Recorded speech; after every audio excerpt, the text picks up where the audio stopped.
Springboks are back, and they have just beaten Georgia 40 points to 9 in their first match since the 2019 Rugby World Cup final. Just sat down and watched this game. It is now 7 o'clock in the morning. Sun is not up. The game started at 5 o'clock over here in the morning. Sky Sports New Zealand said they were going to have it on, but they didn't have it on. But we find a way, don't we? Anyway, we'll go over the game, some of the key events, and you guys can let me know what you thought. I mean, overall comments is great to see the Springboks back. Check. Great to see the Georgians get a crack at a Tier 1 nation again, which in the post-match interview, they've kind of alluded to the fact that they would like to see more of that. That's good news. Competitive first half, bit of rust, and some brilliance as well. So, yeah, definitely one worth getting up early for, even when it's pretty brisk, to crawl out of bed when it's like 3 degrees. It interestingly started off with a Georgian penalty at the scrum first, and Yakane's feet slipped out from under him. So, positive kind of statement of intent from the Georgian scrum, although to be fair, in the Battle of the Fords, I mean, with the Springbok pack picked the way it was, they were always going to show some ascendancy later on, and sure enough, they did. And interestingly, it was 3-0 to the Georgians. The Georgians were in front early. However, it didn't take long. Aflele Fassi, man, his first touch of the ball in a Springboks jersey, literally the first time the guy gets the ball, what does he do? Scores a try. 4 minutes. He shows some real pace down the left wing. He's a real rangy kind of runner. He manages to avoid tackles and keeps his feet inside the field of play. Avoids touch. All started, with Pieter-Steph du Toit galloping down the wing as well. Likewise, equally great to see. And a great put down from Fassi as well. He had to bend down and make sure he got the ball legitimately down. And he sure enough did. They did miss the conversion, but Springboks in front. 5 points to 3, you're thinking, wow, that was seemingly all too easy. This could be a long day at the office, but credit to the Georgians. In the first half, like I said, it was really competitive. Lobjanidze got a really good line break, and he is one of their, he's playing in France. He's a really good player. He's got heaps of international experience despite being in his kind of mid-20s. Sees there's a bit of space at the side of a ruck from a turnover and gets a big old line break, but they just can't get a support runner to him, so it's kind of one where they miss an opportunity. I think that was the Springboks had knocked it on. I think it was Frans Steyn. He had a bit of a rusty start, to be honest. Conceded a couple of penalties and knocked the ball on once or twice. 14 minutes, there were some handbags. Of course, Eben Etzebeth was involved in that. When you see the handbags, the pushing and shoving, Eben's probably not going to be too far away. He is a fiery character. Eventually, the Georgians managed to kick another penalty, though, to go in front to make it 6 points to 5. The penalties conceded at that point was getting a bit worrying if you're a Springboks fan. It was poor. Like, sometimes just silly penalties. Grabbing the ball when you're off your feet, that kind of like controllable penalties. So, it was troubling times, but again, the rust needed to be shaken off. How long has it been since these guys have played together? A bloody long time. So it's kind of not that surprising. And the Georgians played last week, so they got the travel factor to kind of combat, but they should have that kind of freshness, that cohesion that you would expect. So that probably explains a bit of the first half going the way it did. 21 minutes. Willie Leroux takes a beautiful high ball. Something he got criticised a little bit for at the World Cup for being a little bit insecure. And I was like, yes, Billy, you tell him. You show those doubters that you deserve your spot, and then he just kicks the ball out on the full. So it's a wee bit more rust, a bit of a bugger, that one. 23 minutes, the penalty count was 6-2, and that's just as Pieter-Steph du Toit had been pinged for shooting up out of the line offside, so he was just a little bit too quick off the mark. I mean, he's really good at that, not at the offside thing, for like shooting up out of the line and putting pressure on the opposition 10. That's what he was trying to do, but he was just got his timing just wrong. And it was 9 points to 5. Georgians keeping that scoreboard ticking over. But as you can see, that's the last of the scoring that the Georgians would do, and we're only at 23 minutes. So the rest of the game would start to turn. And it probably turned on about 31 minutes when the Springboks won a big scrum penalty. They opted for touch. They didn't go for a kick at goal, which was very kickable. And given the state of the game, with the Georgians keeping the scoreboard ticking over, you could have forgiven the Boks for going for poles, but I guess, the purpose of this is not to give Andre Pollard kicking practice, right? The dude, he can do that in his own time. There's no crowd there. There's still pressure because it's an international test match, but yeah, the Springboks need to shake their rust off, and they're only going to do that by playing. So sure enough, they do. They did get an advantage from the maul, but when they had advantage, they tried to spin it wide, and the passing again was just average. It was like ball going to ground, going behind players. It was just not quite there. But 33 minutes or 34, no, 33. It's before the Mbonambi try. Pollard goes over the line, and that surely had to be a try. He busts over and he gets held up, according to the ref, but the ref's really late on the scene to see it, and the cameras can't give any compelling evidence to overturn an on-field no try. I think if it was an on-field try, it's definitely a try. I'm sure part of that ball probably touched the line, but either way, it's an on-field no try. Either way, they had advantage anyway, so they go back for the penalty. The Georgians get a yellow card warning because they've conceded too many penalties, and sure enough, from the next maul, Saganidze gets yellow carded for jumping across at the line out. The next maul, the Springboks finally punch over, and it is Mbonambi. The Springbok maul was just a thing of beauty at times in this game. It was getting them all kinds of pay. Conversion goes over, it's 12 points to 9. Springboks back in front, 7 points during the yellow card. And then to make matters worse for the Georgians, or for the Springboks just kind of turning up the heat, Reinach gets a try from his own 22, essentially. The box spread it left. Fussy, I think, was that his second or third run? I think it was his second run, and he hasn't touched the ball since he pretty much scored that try. They get the ball left to him. He gets a little bit of a line break. He chips over, and good bounce for the Springbok attackers. Not so good for the Georgian defenders. Reinach gets it. He's got wheels as well. And he goes over for the try. It's a great, slick, kind of coast-to-coast try. And suddenly it's 19 points to 9.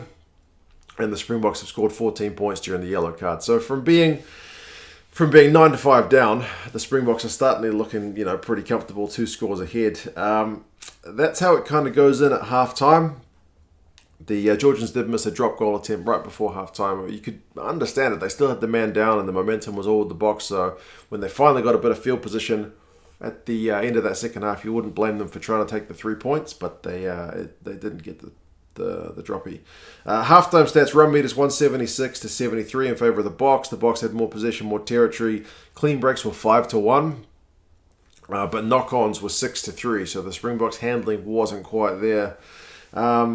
Interestingly, as I said, Sky New Zealand wasn't showing it, so the feed that I ended up watching was a South African feed, and there was an ad for Rassie Erasmus, some Bitcoin app. It was bizarre. That is one of the weirdest ads I've ever seen. He was like, I'm Rassie Erasmus, and do you want to learn how to tackle Bitcoin? It was... Seeing other countries advertising is interesting, to say the least. Anyway, second half, the Springboks make a few changes. Marvin Orie comes on for Eben Netzebeth. They sub the whole front row, which is that kind of psychological thing. And you kind of had gone off briefly in the first half, but he came back on, fortunately. They sub the whole front row, and it's like, that has to be a psychological blow. When you've been getting kind of under the pump, you've been conceded scrum penalties and more penalties from the likes of Mbonambi and Yekane and Ox and Che. Then you take off those 3 guys and you bring on Malcolm Marx and Kitsoff and Malherbe. Goodness gracious. Tough times. It has to be a psychological blow. They get another yellow card warning, the Georgians, on 53 for conceding too many scrum penalties 5 metres out. But perhaps, fortunately for the Georgians, Quaka Smith goes over for the 4th try of the game from the back of the scrum. The Georgians were under that much pressure. They had to keep the guys, like all of the flankers and the number 8, the Lucy's had to keep pushing because they needed to give their front rows all the support, which meant Quaka Smith was able to kind of just pop off the back. The Georgians did manage to get a hand on him, but one of the backs, I think it was the 10, Tried to get a hand on him, but he wasn't going to be able to stop Quacker Smith from that kind of distance, and he goes over virtually unopposed. So it's 26 points to 9. And then it's another kind of quick-fire double because a few minutes later, Herschel Yankees gets another one. It's a proper opportunistic scrum half try. He just snipes from the side of the ruck again. It was all from a... Willems are going pretty close because he'd come on. Pollard had put a nice little kick through, and Pollard looked sharp. For a guy who's been having an injury layoff for ages, I thought he looked pretty sharp. He was unlucky to score that try I mentioned earlier. But yeah, Willems had gone close, and Herschel Yankees made no mistake. Just too quick for the Georgian defenders to get back. 33 points to 9.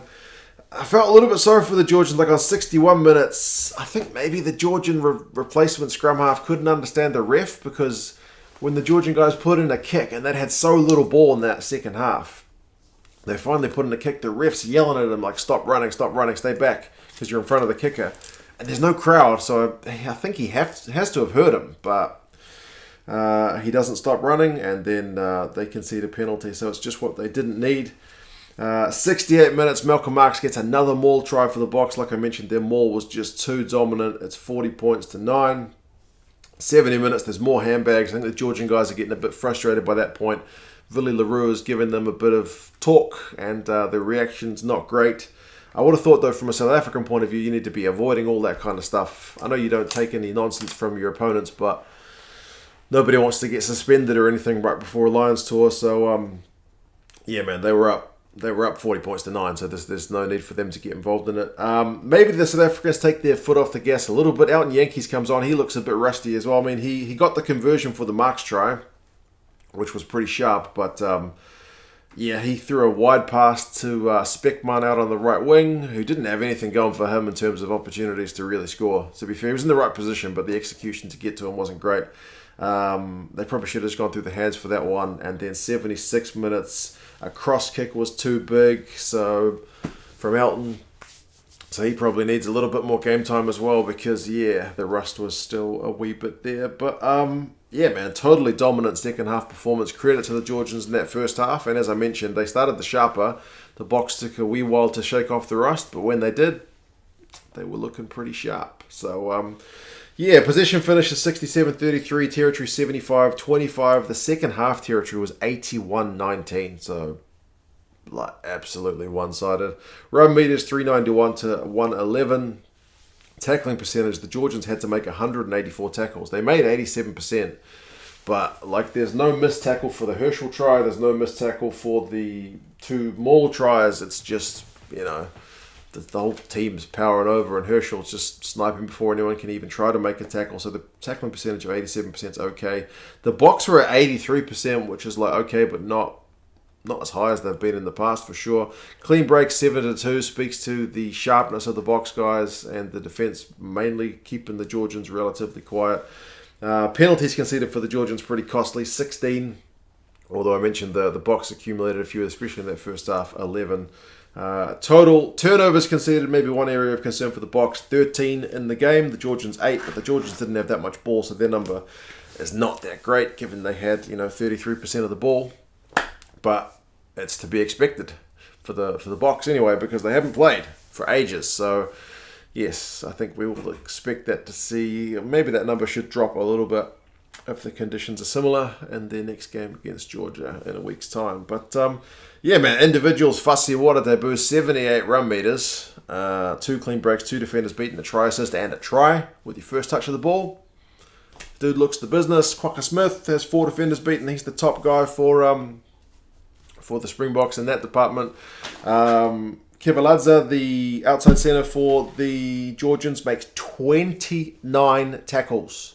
South Africa as a team made 75. One guy on Georgia's team made 29 tackles. He misses 4, but 29. Peter Steff is the top tackler for South Africa with 8. And he misses 2, which is uncharacteristic. But yeah, I'm going to go put a sweater on because it's 4 degrees. Interestingly, the Boks are wearing a jersey with this collar rather than the tour jersey. I guess they're saving that one for the Lions themselves. But anyway, interesting game. Like I mentioned, there's still plenty to like from both sides. To be fair, I think the Georgians will be a bit better next week as well. They'll need to shore up their maul and scrum in some places. But yeah, likewise, the Boks could be pretty dangerous, having shaken off 80 minutes of rust. To be fair, they only looked rusty for like the first 25. But anyway, and maybe the last 5. You guys let me know your thoughts on the game. How do you think this places the Boks in their preparation for the matches against the British and Irish Lions? Obviously, the Lions will be playing the Lions later on. I think that's tomorrow. And yeah, the Georgians have still got one more crack at the Springboks. So good times for rugby fans. You guys let me know your thoughts on the game. And I will talk to you again soon. See you later.